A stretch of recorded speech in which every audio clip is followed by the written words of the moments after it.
Urukundo ni rwiza cyane, ariko ruba rwiza cyane kurushaho iyo ukunze umuntu gukunda, umuntu kwitaho, umuntu gutetesha, umuntu kubwira amagambo meza. Uzi gukunda umuntu utagukunda, ibyo bintu bya mbere bibabaza mu buzima. Hari igihe ugera mu rukundo wageramo hagati ugatangira kwibaza ngo ese uru rugendo ndukomeze cyangwa se nduhagarike. Aha ni hahandi uba umeze nka wa muntu ugeze mu mayira abiri wibaza ngo se nciye inzira cyangwa se nciriye. Ibi ngibi biba ku bakobwa, biba ku basore, biba ku bagabo ndetse n'abagore. Urashobora kwibaza ngo ese no ku bagore byabo kandi baba baramaze guhitamo kubera iki se?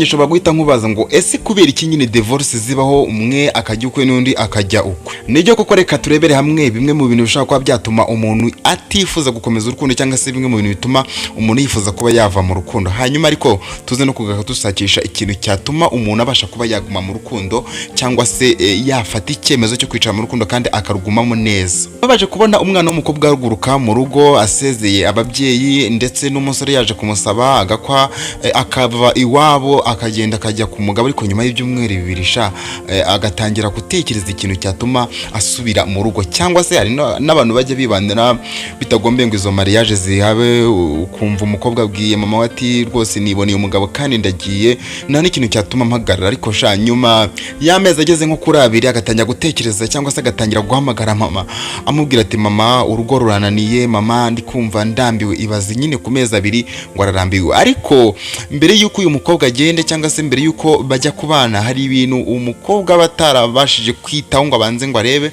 hanyuma bikaba ari zo ngaruka z'ako kanya. Ese ubundi iyo ugiye gushaka cyangwa se iyo ugiye ku musore, iyo ugiye kubaka urugo, ni ibihe bintu by'ingenzi uba ukwiriye kuba wareba kugira ngo nyuma y'iminsi mike utazatangira kwibaza ngo cyangwa se ngo utangire kwicuza ikintu cyatumye ujya mu rukundo cyangwa se kwicuza ikintu cyatumye ujya kubaka urugo, kwicuza ikintu cyatumye ukomeza inzira y'urukundo? Reka turebere hamwe bimwe mu bintu, ntabwo turaza kuvuga byinshi cyane, turavuga mu bintu bishobora kuba byatuma urukundo rubiha cyane, umuntu agatangira kumva azinutswe kuba yakubaka urugo, kuba yaba mu rukundo, kuba yakomezanya n'umuntu bari kumwe.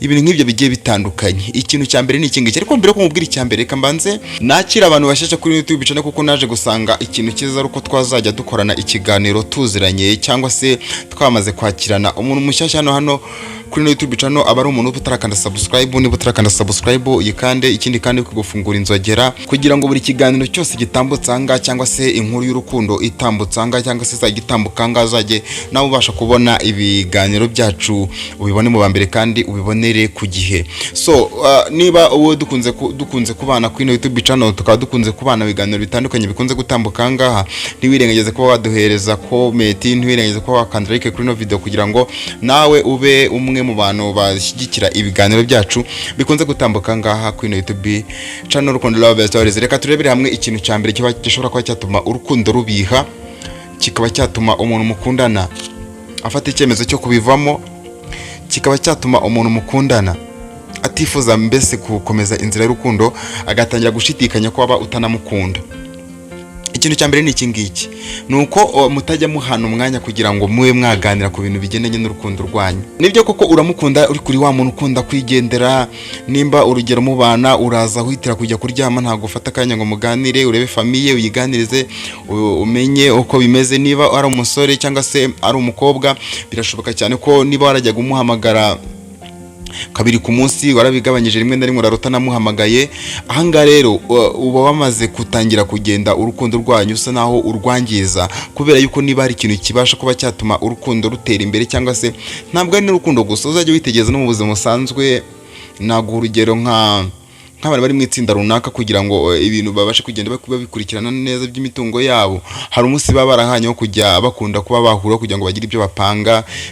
Abantu mu makorari murayibona, kugira ngo korari mugerageza kugira igihe cyo cy'amarepetisiyo, mukanyira mukaganira ku bintu bigiye bitandukanye kugira ngo korari yanyu ikomeze kugenda itera imbere. No mu rukundo rero niko bimeze, ni ikintu kiba kigomba guhora kiganirwaho cyane kurenza n'ibyo bindi byose nabashije kuba navuze hasi. Reka turebere hamwe icya kabiri. Ariko niba ushaka ko urukundo rwanyu rwatera imbere cyangwa se niba ushaka ko umukunzi wawe ahora yumva yuko uhari, ahora agukunda ndetse akifuza kugumana nawe mu rukundo, nuko wajya ugerageza ugashakisha uko bishoboka uko ariko kose, ukagerageza uburyo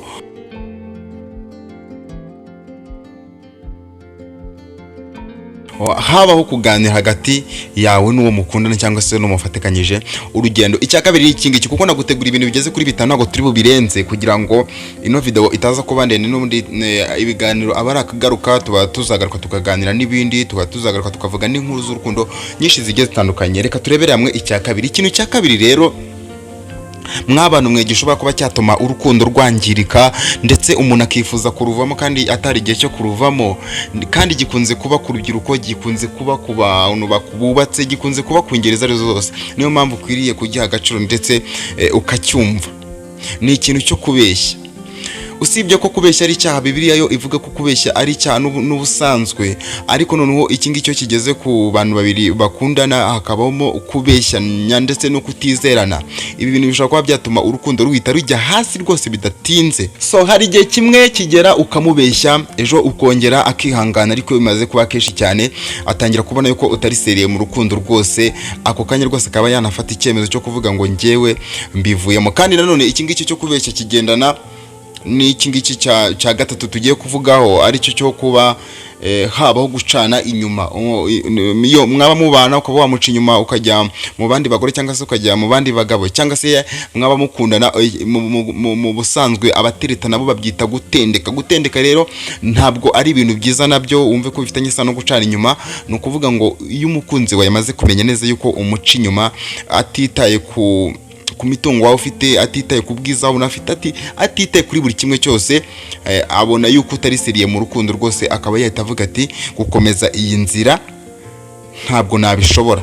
Bishatse kuvuga ngo niba ujye ugerageza kuba wafata umwanya wo guca inyuma umukunzi wawe, uri mu makosa akomeye cyane, kuko ni ikintu gishobora kuba cyatuma mutandukana. Kandi mu by'ukuri niba warabonye umuntu ko ari mwiza ukamusaba urukundo, cyangwa se yaraje kugusaba urukundo wowe ukabyemera, nuko wari umaze kwiyemeza cyangwa se umaze kubona ko uwo muntu nta kibazo kiwe, ntabwo ari byiza ko wafata umwanzuro wo gutangira kujya umuca inyuma, kuko by'umwihariko ku bantu babanaho ni n'ikintu Imana yanga cyane.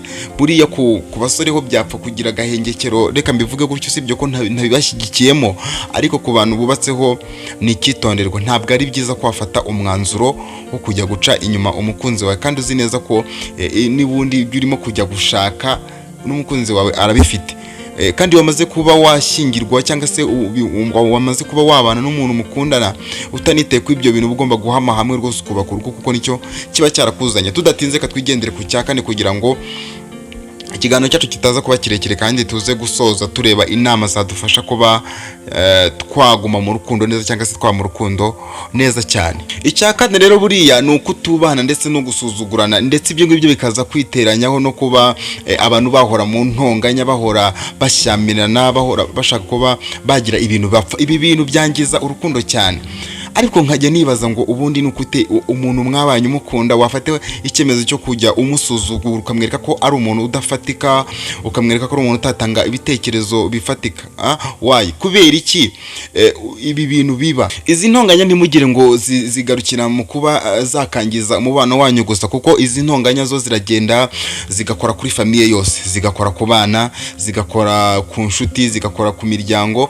Ntabwo ari byiza rero ko mwabana mushyamirana kandi mwarabanye mwiyemeje kuba mwakubaka. Ariko se nk'urubyiruko nyirizina rwo ruhora mu ibintu byo nibazo bikomeye cyane. Cyakuza cyo uruzi umukunzi wawe hari ibintu bitari byiza kandi utakihanganira, ukabona igihe cyose wari umubwira adashaka kubyemera, nanone ntabwo nakugira inama. Aha ngaho ugomba guhita uparika, aho kugira ngo ujye kubakana nawe waparika, kugira ngo bitazakubera ibibazo mu gihe uzaba waramaze kubaka urugo rwawe. Ariko byaba byiza mugerageje ibintu byo gutongana, ibintu byo gusuzugurana. Niba warakunze umuntu wamukunze ubona ko mukwiriye kuba mwabana, cyangwa se ubuzima musigaje ku isi mwabanamo, ntabwo ari byiza ko mwahora mu buzima bwo gutongana, gushyamirana. Ntabwo ari ibintu byiza cyane. Reka tujye ku cya gatanu turi gusoza, kugira ngo tuze turebera hamwe inama zadufasha kuba twagira urukundo rwiza, twagira umuryango mwiza, ndetse n'ubuzima bwacu bukarushaho kuba bwiza cyane. Rega burya iyo umuntu akunda neza amera neza cyane, kuko abatuje muri ino si aba yumva atuje kandi amerewe neza. Natangiye mbabwira ngo nta kintu kibaho kiryoha nk'urukundo. Urukundo nirwo rwa mbere. Ubwo rero iyo ugize amahirwe ugakunda ugukunda nk'uko nazo mbivuga, aba ari ikintu cy'igitangaza rwose. Iyi si uyibaho kandi ukayibaho neza cyane, nubwo utaba ufite amafaranga, nubwo utaba ufite ibya mirenge, nubwo mbese iyo ukunda neza by'ukuri bikubera byiza kurenza ko waba utunze ubutunzi bwinshi cyane butarimo amahoro. Reka twigendere ku cya gatanu, aricyo cya nyuma. Icya nyuma rero ni ikintu gikomeye cyane, gishobora kuba cyatuma abantu bakundana urukundo rw'ibihe byose, ariko gishobora no kuba cyatuma urukundo ruhita ruhagarara mu kanya nk'ako guhumbya. Ni ikintu kigendanye n'imibonano mpuzabitsina. Ndabivuga gutya muri ubu buryo, kububatseho ishobora kuba gukorwa mu buryo butari bwiza. Nimvuga mu buryo butari bwiza, abari nko kubikora mu kavuyo cyangwa se kuba mwayikora umwe ayikeneye undi atayikeneye, kuko ni ibintu bigomba kubanza kuganirwaho.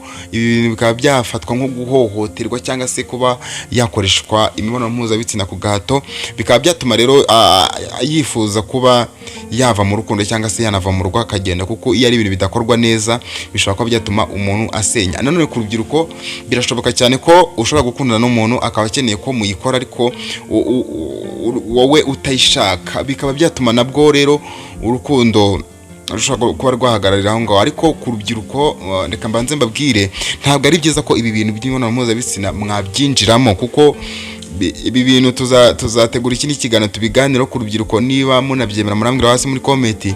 Ntabwo ari byiza ko mwakora imibonano mpuzabitsina mutarabana, ntabwo ari ibintu byiza cyane. Niyo mpamvu uba usanga hari ababibwirwa bakemera ariko bagakuramo ingaruka zigiye zitandukanye. Hari ababyanga urukundo rugahagarara, ariko buri uri ubyanga ngiye namuha nk'amanota 90% kurenza uko nashimira uri wabyemeye agahura n'ingorane. Cyabakiza rero tuzabiganiraho bisesuye, ariko imibonano mpuzabitsina ni kimwe mu bintu bishobora kuba byakangiza urukundo, ndetse urukundo rukaba rwahagarara burundu, yaba ku rubyiruko cyangwa se yaba kububatseho. Nabwiye ko atari byiza kuba yakorwa mu kavuyo. Ikindi kandi ni ikintu kiba gikwiriye kuba cyaganirwaho kugira ngo kitazana ibibazo byinshi cyane mu muryango. So dusoza rero, reka nganire n'aba bantu bafite abakunzi kandi muri no minsi ibintu bimeze neza cyane. Reka mbabwire ngo courage, kandi mbasaba kugira ngo urukundo rwanyu mujye mugerageza kwa mwarusengera, kuko buriya Imana ishobora byose. Iyo urukundo murusengeye, cyane cyane ndavuga cyane mvuge ku rubyiruko, iyo murusengeye mugatangira kurusengera hakiri kare, Imana irabashyigikira. Niba mwifuza ubukwe Imana ikabutegura ndetse ikabukora bukaba neza ndetse bukarangira amahoro. Kububatse rero nababwira ko ni ikintu gikomeye cyane, mufite umutwaro uremereye cyane, kuko mugomba gusengera urukundo rwanyu, mugasengera abana banyu, mugasengera kugira ngo Imana ikomeze kubakira umuryango mwiza. Icyabakiza rero kurusha ibindi byose, mujye mugerageza urukundo rwanyu murusengere, kuko ni byiza cyane, bituma rwose rubaho neza mu buzima bwiza. Abana bakomotseho bakaba abana beza, inshuti zanyu nazo bitewe nuko ari ibintu byinshi cyane zibigiraho zikabagumaho nk'uko namwe mubikeneye. So reka mbabwire ngo bye rero, mwakoze kuba mwakurikiye kino kiganiro, ariko nimugende mutadusigiye igitekerezo cyanyu hasi. Ikindi kandi nk'umuntu wari utarakanda subscribe, nago byaba byiza agiye atayikanze, ntabwo byari byiza kugenda atayikanze. Ubwo rero wayikanda ukanatubwira icyo twazakubwira ubutaha mu biganiro byacu bikunze gutambuka ngaha kuri Rukundo Love Stories. Ndabakunda cyane, mukomeze kudukurikira kuri no YouTube channel ndetse na Rukundo Damas TV, naho daca ibiganiro bigiye bitandukanye.